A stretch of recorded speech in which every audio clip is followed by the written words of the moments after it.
네, 미국 시장 특징주 시작하겠습니다. 드디어 비반도체에서 특징주가 나왔는데요. 첫 번째 종목은 특징주 모더나입니다. 시작하겠습니다. 먼저 모더나가 어떤 회사인지 간단하게 살펴보도록 하겠습니다. 모더나는 코로나 백신으로 유명해졌지만 핵심 경쟁력은 백신이 아니라 mRNA를 몸 안에 전달하는 플랫폼 기술입니다. 이 mRNA는 세포에 어떤 단백질을 만들지 알려주는 설계도이고요. 모더나는 이 설계도를 활용해서 백신은 물론이고 암이나 희귀질환, 면역질환 치료제까지 확장하는 시도를 보여주고 있습니다. 상업화된 제품은 코로나 백신인 스파이크백스, 그리고 차세대 코로나 백신인 엠넥스파이크, 그리고 RSV 백신인 엠레스비아가 있고요. 여기에 이번에 주가 상승의 핵심이 된 독감 백신 엠플러시바, 그리고 mRNA-1010, 그리고 코로나와 독감을 합친 콤보 백신 브리악스, 더 나아가 mRNA-6007이라는 인비보 카티 프로그램까지 포트폴리오를 넓히고 있습니다. 숫자를 보시면요. 2026년 1분기 매출은 3억 8,900만 달러, 전년 대비 260% 증가했고, 제품 매출도 3억 5,200만 달러로 전년 대비 309%나 증가했습니다. 사실 수치만 보면 굉장히 좋은데요. 이 수치를 그대로 보기보다는 한번 사실 걸러서 봐야 됩니다. 코로나 백신이 팬데믹 때처럼 전 국민이 맞는 백신이 아니라 이제는 독감 백신처럼 고령층이나 고위험군 중심의 계절성 백신이 되었고, 그래서 접종 수요가 주로 하반기에 몰려서 1분기에는 매출이 적게 나오는 구조입니다. 근데 올해는 1분기에 해외 정부 계약 물량, 영국의 계약 물량이 넘어갔다고 하는데, 이게 1분기에 납품이 되면서 매출로 잡힌 영향이 컸고, 그래서 작년 대비 매출이 크게 증가한 것으로 보였습니다. 그리고 순손실 보시면요. 여전히 적자인 걸 확인하실 수 있는데, 코로나 백신 피크 이후에 매출이 크게 줄어든 상태에서 R&D 비용과 소송 비용 등이 계속 부담이 되고 있는 상태입니다. 그래서 모더나를 보실 때 핵심이 코로나 이후에 새로운 매출원을 만들 수 있느냐인데, 바로 이 지점에서 모더나가 코로나 이후에 성장 스토리를 다시 한번 만들 수 있다는 기대를 어느 정도 보여줬기 때문에 이번 주 시장이 좀 반응했다고 생각했습니다. 다음 슬라이드 보시면요. 이번 주 상승률 기준으로 보면 상당히 강한 흐름이었고, 5월부터 이어진 독감 백신 승인 기대감이랑 6월 말 사이언스 데이에서 나온 차세대 치료제 기대감이 같이 반영된 것으로 보입니다. 이번 주 주가 상승 배경 크게 세 가지고요. 첫 번째는 mRNA 독감 백신 승인 기대감 회복입니다. 모더나의 독감 백신 mRNA-1010은 50세 이상 임상에서 기존 표준 용량 독감 백신보다 이 독감 감염을 26.6%더 예방하는 결과를 보여줬다고 합니다. 하지만 올해 2월에는 FDA가 백신이나 항체 치료제를 FDA에 정식 승인하는 절차인 BLA 접수를 거부하면서 분위기가 좋지 않았습니다. 그런데 이번 6월에 FDA 자문위원회에서 50에서 60세 성인과 65세 이상 성인 두 그룹 모두에서 9대 0 만장일치로 이 독감 백신이 효과가 있다라고 판단을 하면서 2월 BLA 접수 거부 이후 꺾였던 승인 기대감이 다시 살아난 것으로 보이고요. 두 번째 상승 배경은 사이언스데이에서 공개한 인비보 카티 프로그램입니다. 이 카티는요, 우리 몸의 면역세포를 질병세포를 찾아서 공격하는 세포로 다시 설계해주는 치료법인데, 쉽게 말하면 면역세포에 적을 구분하는 GPS를 달아주는 겁니다. 그래서 기존 치료가 잘 듣지 않던 환자에게도 유의미한 반응을 만들 수 있고요.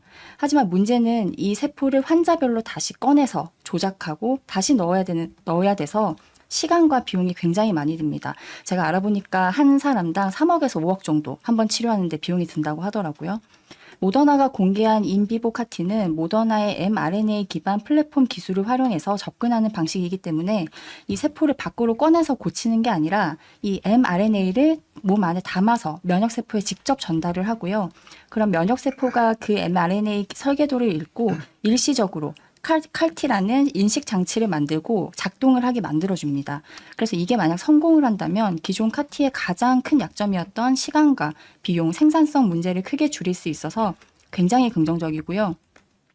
모더나는 코로나 백신을 통해서 mRNA 설계도를 몸 안에 전달하고 실제 면역 반응을 만들어내는 역량을 이미 검증을 했는데, 이번 기술을 통해서 이 mRNA 기술을 백신이 아니라 면역세포 치료 쪽으로 확장하려는 시도를 보여준 거라고 볼 수 있습니다. 이 세 번째는 빅파마 M&A가 확인해준 초기 시장성입니다. 인비보 카티 승인 제품은 이 성숙 시장이라기보다는 각 회사가 어떤 방식으로 몸 안에 면역세포를 바꿀 수 있는지를 두고 경쟁하는 초기 플랫폼 시장에 가깝습니다. 그런데 중요한 건 이제 빅파마들이 이 인비보 카티 차세대 세포 치료 플랫폼으로 보고 본격적으로 돈을 쓰기 시작했다는 점인데요. 에브비는 이 대표 기업 중에 하나였던 캡스턴 테라퓨틱스를, 일라이릴리는 오르나 테라퓨틱스를 인수하면서 이 mRNA 기반 세포 치료 플랫폼을 확보하려고 하고, 그래서 모더나가 사이언스데이에서 이 mRNA 6007을 공개함으로써 코로나 백신 이후에 약해졌던 모더나의 성장 스토리가 독감 백신과 이 인비보 카티 프로그램을 통해서 다시 살아날 수 있다라는 가능성에 시장은 반응한 것으로 생각했습니다. 다음 슬라이드에서 캔슬링 보겠습니다. 네, 먼저 C 분기 영업이익 증가율이고요. 26년 1분기 영업손실 1.388빌리언 달러, 작년 기간 대비 오히려 손실이 더 커졌는데 1분기에 이 LNP 특허 소송 합의 비용 9억 달러가 일시적으로 반영됐습니다. 일시적 비용이긴 하지만 그래도 손실은 손실이기 때문에 C점수 0점이고요. 다음 A 연간 영업이익 증가율입니다.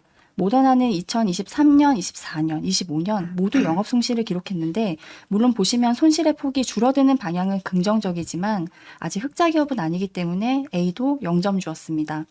다음은 N입니다. 우선 mRNA 백신 플랫폼 기준으로 모더나는 분명히 탑티어이지만 독감 백신이나 이 인비보 카티까지 덮어보면 기존 경쟁자와 빅파마가 많기 때문에 10점이 아니라 위협적 세컨티어로 보고 5점 주었고요. 향후 20% 이상 성장 가능 연수는 2점입니다. 독감 백신이 승인되고 이 파이프라인이 성공을 하면 27년 이후 성장 가능성은 있지만 아직 확정 매출이 아니기 때문에 보수적으로 봤고요. 경쟁 기업에서는 독감 백신에서 사노피, GSK 그리고 CSL 같은 것들이 있고, 인비보 카티에서는 릴리나 에브비 같은 경쟁 구도가 있어서 이 부분에서 마이너스 2점 주었습니다. 지배구조 개편은 특별한 이슈가 없어서 0점이고요. 마지막으로 뉴마켓 CAGR인데 이번에는 전체 카티 치료제 시장 CAGR로 보고 약 17.8% 적용해서 9점, N점수 14점, 총점 14점입니다. 실적 기준으로는 아직 살만하다고 말하기는 좀 어려운데 독감 백신 승인이나 또 mRNA 치료제 플랫폼 확장 가능성 때문에 기대감은 다시 살아나고 있는 추세고요. 하지만 바이오 종목은 기대감만으로도 주가가 크게 상승하는 경우가 많습니다. 하지만 저희는 8월 독감 백신 FDA 승인 여부나 그리고 금리 같은 매크로 환경까지 함께 보시면서 접근하시는 게 어떨지 한번 생각해 봤습니다. 모더나 같은 경우는 지금 5주 연속 양봉을 보이고 있는데, 지난달만 해도 금리 인상 확률이 올해 말까지 2번이다. 또 이제 주로 캐비너 씨가 이야기를 하면서 내년 4월까지 금리 인상 확률이 2달이다. 금리 인상 확률이 있는데도 불구하고 바이오 주식이 이렇게 오른다라는 건 대단한 거라고 생각을 하거든요. 인간농님도 아까 질문 있으셨죠? 질문이라기보다는 저는 모더나 지금이라도 살 것 같습니다. 지금 막 가슴이 막 떨리는데요. 근거가 뭘까요? 그 모더나 일봉 차트 잠깐만 볼 수 있을까요, 여기서? 이 모더나 이제 쭉 하락했다가 2025년 7월부터 이제 쭉 그 아래쪽에 있었죠, 차트가. 그리고 올해 3월부터 이제 쭉 올라갑니다. 올해 1월부터. 그리고 3월에 가서 59불대에서 이제 저항을 맞고 내려왔어요. 3월에. 그리고 다시 이제 왔다 갔다 하다가 5월에 보면 다시 59불에서 맞고 또 떨어집니다. 저쪽에서. 그리고 다시 또 쭉 떨어지다가 올해 6월에 6월에 보면 6월 17일에 돌파를 해요. 되게 장대 양봉으로 한 11%로 했다가 그 다음날 십자가가 나옵니다. 도치라고 하죠. 그게 나오고 나서 다시 하락하는 듯 하다가 26일 날 또 다시 한번 장대 양봉으로 그 59불을 훼손하지 않은 채 지금 다시 올라가거든요. 자, 이렇게 보면은 올해 1월부터 이게 박스권을 설정한다면 1월부터 시작된 이 박스권을 보면 1월부터 지금 6월까지 6개월 동안 박스권에 갇혀 있었던 주가가 뚫었어요. 분명히. 그러면 이 개별 기업만의 호재인지 아니면 이 바이오 전체 섹터만의 호재인지를 좀 살펴보는 게 필요한데요. 지금 그 미국 그 XLB 헬스케어 바이오 이제 그 ETF를 보니까 이것도 지금 신고가를 뚫고 있거든요. 자, 그러면 우리 한번 생각을 해봐야 돼요. 이 차트가 말해주고 있는 건 무엇인지, 과연 얘네가 그냥 내러티브로만 갔을 건지 아니면 앞으로 그 실적을 반영하고 차트가 미리 움직이고 있는지를 이거 봐야 되거든요. 자, 이렇게 보면 이제 공부를 하면 됩니다. 여기서. 과연 이게 계속 연속성을 갖고 갈 것인지 아니면은 그냥 이 모더나만의 하나로서 끝날 것인지. 그래서 지금이라도 저는 보면 이 모더나는 되게 좋은 차트고 공부를 해서 전 진입하기에 되게 좋은 모양이라고 봅니다. 모더나는 사실 제가 이거 되게 눈여겨보는 회사인데 저는 이게 약간 음모론을 좋아하는데요. 2026년에 근데 사실 그게 밑에서 물밑에서 이루어지는데 2022년에 코로나 바이러스를 만들었던 백신 회사가 두 가지가 있었어요. 아스트라제네카랑 그러니까 모더나랑 화이자였잖아요. 근데 그게 임상이 FDA 3상이 통과가 안 되고 패스트 트랙으로 그냥 넘어갔단 말이에요. 근데 지금 니파 바이러스가 유일하게 모더나랑 옥스퍼드 대학교에서 1상이 통과가 됐어요. 지금 2상 준비하고 있거든요. 그럼 2상이 언제냐 끝내냐면 28년쯤에 끝나요. 그러면 3상이 시작되려면 29년, 30년인데 지금 다들 전문가들이 반도체의 버블이 깨지는 게 29년, 30년으로 얘기한단 말이에요. 이게 과연 우연일까? 저는 약간 그런 음모론적인 아니요. 뭐 그냥 재미로 들으셔도 되는데요.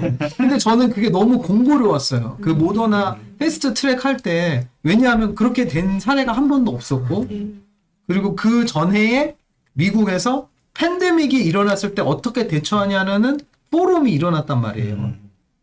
그래서 그런 것들을 잘 보셔야 될 것 같아요. 그러면 이제 이런 걸 알고 있다가 저는 지금 모더나 당장 사고 싶어요. 지금 분위기 보니까 그냥 막 한 달 월급 박아놓고 아까 500불이라고 하셨는데 지금 90 몇 불이거든요. 그럼 RSI 보면서 분할로 사면서 나중에 500불에 저는 갈 것 같아요. 왜냐하면 세계 인구가 그런 보고서가 있어요. 지속 가능하면서 환경을 파괴하지 않는 인구가 20억이래요. 근데 지금 80억인가 70억이거든요. 네, 그래서 그런 걸 얘기하지 않는 부분이 많아요. 이거 원래 이거 바이오 전문가인 신 부장님한테 그 발표를 좀 우리가 게스트 세션에서 했으면 좋겠다고 하는데 옛날에 제가 하나만 말씀드릴게요. 옛날에 퇴직했던 면역학 유럽 교수님이 그런 얘기를 하셨어요.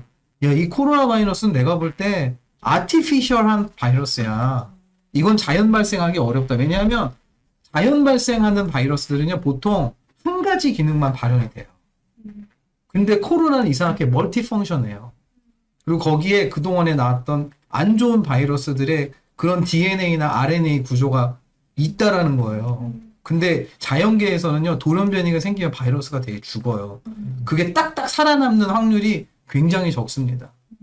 저는 이제 공학도고 그런 논문들을 많이 보니까 그래서 참고로 이게 꼭 오피셜한 게 아니라 이런 건 여기서 할 수 있는 내용이니까 네. 여기까지만 말씀드리면 투자에 참고가 되셨으면 좋겠어요. 지금 이 자리에 11분이 계신데 11분이 제각각의 다른 이유로 각각의 종목들에 대해서 이야기를 하시는 것처럼 채밀턴 분들이 많은 방송에서 많은 정보를 접하신다 하더라도 그냥 나하고 가장 잘 맞는 사람의 이야기를 꾸준히 들어가면서 투자에 임하시면 좋은 결과가 있지 않을까라고 생각을 해봅니다.